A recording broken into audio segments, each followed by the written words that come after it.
Through networking, we heard about a guy in Bozeman who was supposed to be an automotive super collector. Some even called him a hoarder, so we cruised west to see for ourselves.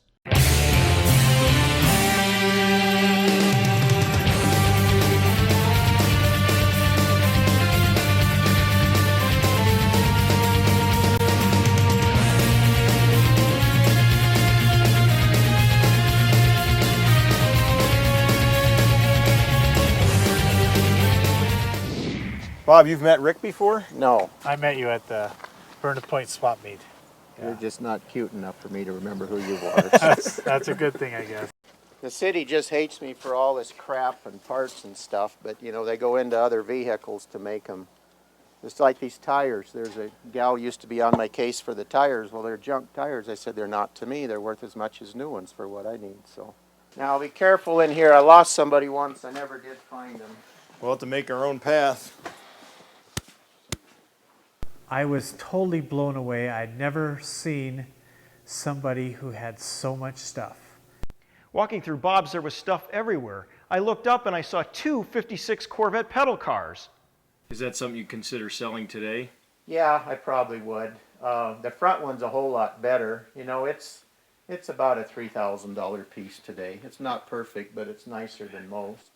My dad really wanted one of those pedal cars, but we couldn't make a deal with Bob today. And plus, I don't know how we'd even get it out of there. We'll let him think about it and we'll come back later.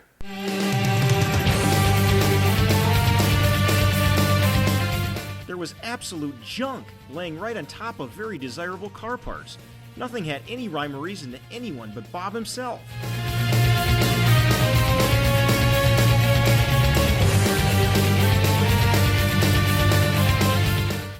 As a mechanical engineer, I just love technology and innovations and the progression of technology. It's a tiny oscillating steam engine. To the best of my knowledge, is the world's smallest engine. It was built by a watchmaker around 1898. An absolute treasure, and I feel terrible that I lost the man's name that I got it from, so now I don't know who built it. Oh no. Bob showed us what he said was the world's tiniest engine. He also showed us a huge steam engine, and there was even an airplane engine hanging on the wall. But what I really wanted to know was what was lurking beneath all the junk. This is a 1917 Model T Ford. It's got 1942 license plates on it when I got it.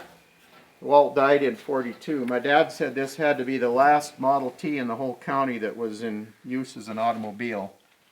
The black 31 Chevy three-window coupe, I worked 2 summers on the ranch to get $595 to buy that car in 1967. Grandma was disappointed I was driving some clunker home. And Grandma never drove the 56 Plymouth, so she gave it to me. So I got my first 2 cars the same day and still have them sitting there side by side. Somebody always had a first car. Maybe it was a hand-me-down, or maybe they bought it with their first dollar. But they always had their first car, and they always liked that first car. Either it was a lemon or a good car. If it was a good car, they might still be searching for one now that they can afford it. There was so much stuff, we only had time to see one of Bob's many warehouses, so I know we'll be back very soon.